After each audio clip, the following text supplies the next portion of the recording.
Feel free to check out my TeePublic after the video.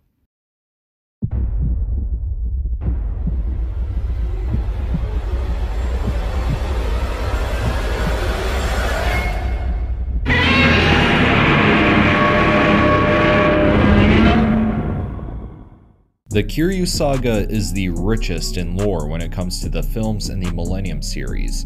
While it doesn't only consist of two films, being Godzilla against MechaGodzilla and Godzilla Tokyo SOS, and not only is it set after the events of the original Godzilla, but also Rodan, Varan, Mothra, Gorath, kinda, Atragon, Dogora, Frankenstein Conquers the World Octopus Ending version, The War of the Gargantuas, King Kong Escapes, and Space Amoeba.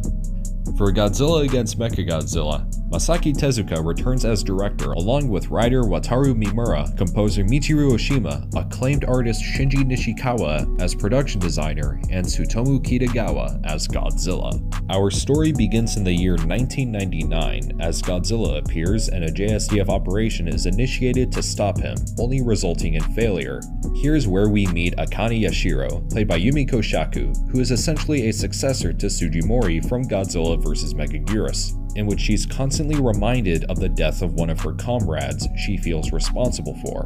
Years later, the skeleton of the original Godzilla is dug up and the Japanese government commissions a giant mech built around it to fight Godzilla and protect Japan, which is similar to Japanese rearmament in the early 2000s, and how the JSDF in real life began practicing national infiltration measures around the time of the film's release. After its first battle with Godzilla, Kiryu begins to malfunction due to Godzilla's roar, and goes on a rampage, which serves as a nice reference to Terror of MechaGodzilla until the mech runs out of energy, and is taken back for improvement before another battle with Godzilla in the climax. Godzilla against MechaGodzilla is easily one of the best entries in the series, one reason being its cast. There's a previously mentioned Akane who establishes a connection with Kiryu, which in her eyes they're both viewed as dangerous, as they overcome the worst part of their past in order to succeed. Originally she was meant to die towards the end with Godzilla bleeding out over Tokyo Bay, but Toho didn't quite like that as it would have been too dark. There are also great supporting roles, such as Ko Takasugi as Togashi, and Kumi Mizuno and baseball star Hideki Matsui even make appearances. As you'll see in this duology, the special effects are pretty amazing and make for some pretty sweet action sequences. There are also nods to previous Godzilla films, like Kiryu's rampage being reminiscent of Terror of MechaGodzilla, and Godzilla's appearance in Tokyo Bay being reminiscent to that of Godzilla in 1984, and the soundtrack is outstanding. Up next is Godzilla, Mothra, MechaGodzilla Tokyo SOS, which director Masaki Tezuka actually considers to be his best film. The film opens with Mothra making an appearance, and later on the Shobijin meet with Hiroshi Koizumi reprising his role as Chujo from the original Mothra, telling him that it was a mistake to create Kiryu out of the original Godzilla skeleton, and that it must be returned to the ocean, or Mothra will threaten humanity. Meanwhile, the Kiryu squad from the previous film is being sent to the United States for further training, and Chujo's nephew Yoshido, played by Noboru Kaneko, is a mechanic for the JXSDF. Later, Godzilla appears and Kiryu is launched for battle as Mothra also engages in the conflict. Not a whole lot really happens in this film compared to its predecessor, but overall it's a nice monster mash. The characters I feel are hit and miss, which mainly has to do with those in the Kiryu squad in the previous film only making a brief appearance, including Akane.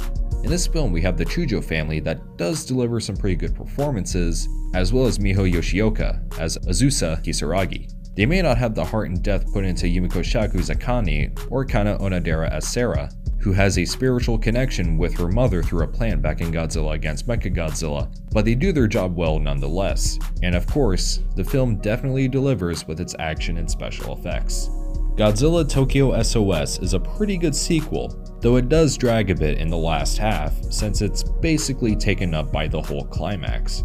And wow, that post-credits scene was very cool and I wish they followed up on it and didn't leave us hanging. Overall, the Kiryu saga as a whole, not including the Showa films set in the universe, is a very well crafted, well written, and well executed set of films in the Millennium era.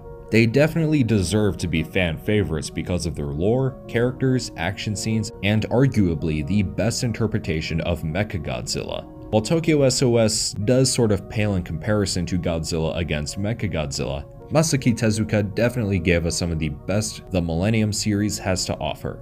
That's all I have for today's History of Godzilla. Thank you for watching. Feel free to like, share, comment, subscribe, all that good stuff, and I'll see you guys later.